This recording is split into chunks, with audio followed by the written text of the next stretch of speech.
جی بسم اللہ الرحمن الرحیم۔ خواتین و حضرات السلام علیکم۔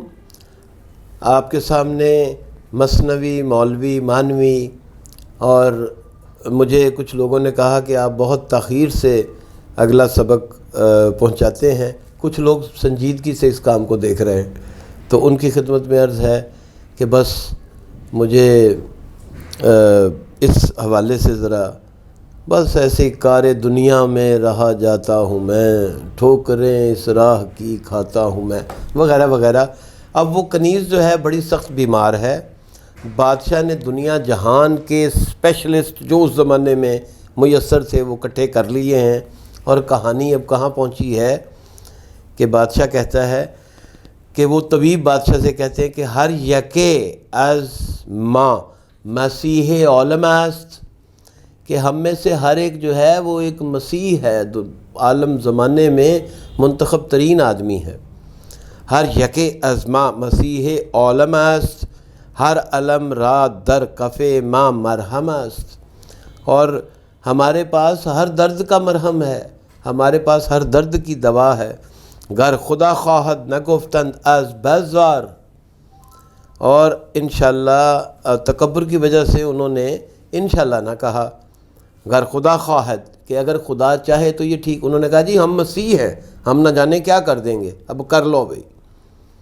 پس خدا بنمود شاں عجز بشر، تو اللہ نے، خدا نے ان کی مجبوری ان پر عیاں کر دی کہ دنیا کے بہترین طبیب ہیں، لیکن وہ ماروں گھٹنا پھوٹے آنکھ والا معاملہ ہے کہ وہ سیدھا کرتے ہیں الٹا ہو جاتا ہے۔ کیسے کہ ترک استثناء میرا دم کاسوتیست، کہ انشاءاللہ نہ کہنے سے، اس کا مطلب ہے کہ انشاءاللہ نہ کہنے سے مراد سیاہ دلی ہے، کہ ان کے دل جو ہیں وہ سیاہ ہو چکے تھے کبر کی وجہ سے، تو کہ ہمارے پاس تو ہر چیز کا علاج ہے، جس طرح آج کا مغرب سوچتا ہے کہ ان کے پاس ہر طرح کا علاج ہے۔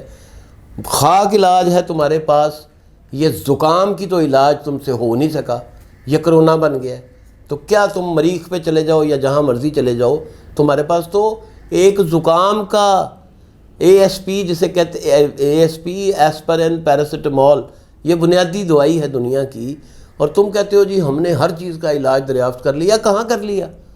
وہ تو تمام امراض جن سے دنیا میں لوگ مرتے تھے، ہیضہ، کولرا اور ملیریا جسے کہتے تھے، اور پھر یہ کیا علاج دریافت کیا؟ زکام میں عرض کر رہا ہوں، پھر نزلہ زکام۔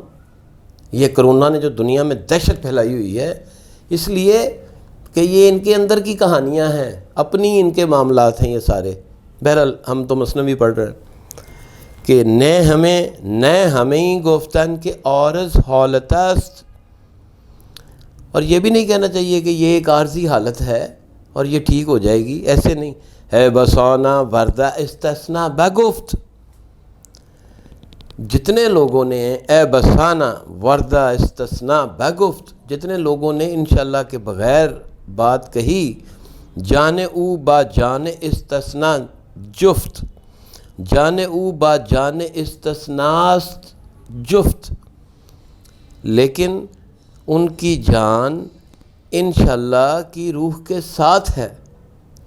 ہرچہ کردہ انداز علاج و از دوا، اگرچہ وہ ہر طرح کا علاج اور دوا کر رہے تھے، کہ گاشت رنج افزودن و حاجت نہ روا، گاشت رنج افزودن یعنی تکلیف اس سے بڑی، وہ حاجت نہ روا اور مطلب حاصل نہ ہوا۔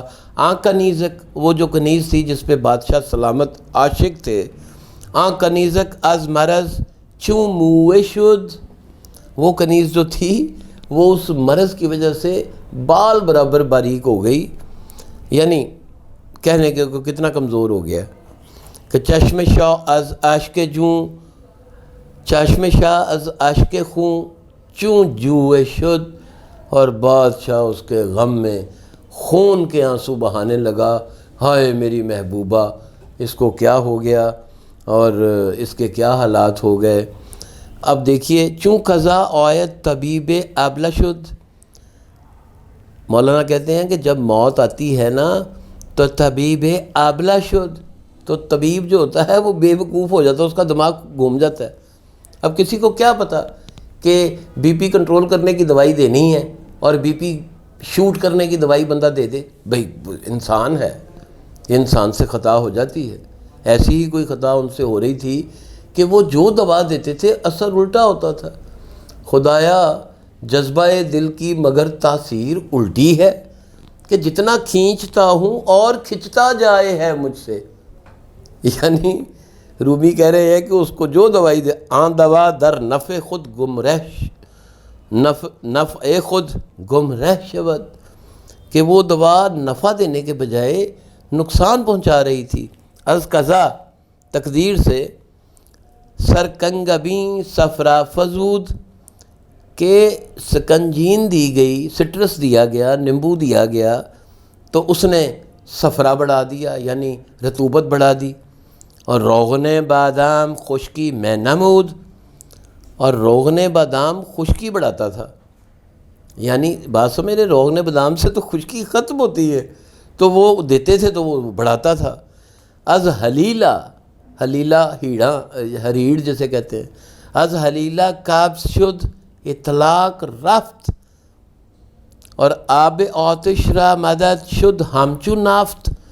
تو حلیلہ جس سے کہ قبض رفع ہوتی ہے وہ قبض کو بڑھا رہا تھا، اور پانی مٹی کے تیل کی طرح آگ کا مددگار بن، یعنی آب آتش را مدد شد ہمچو نفت۔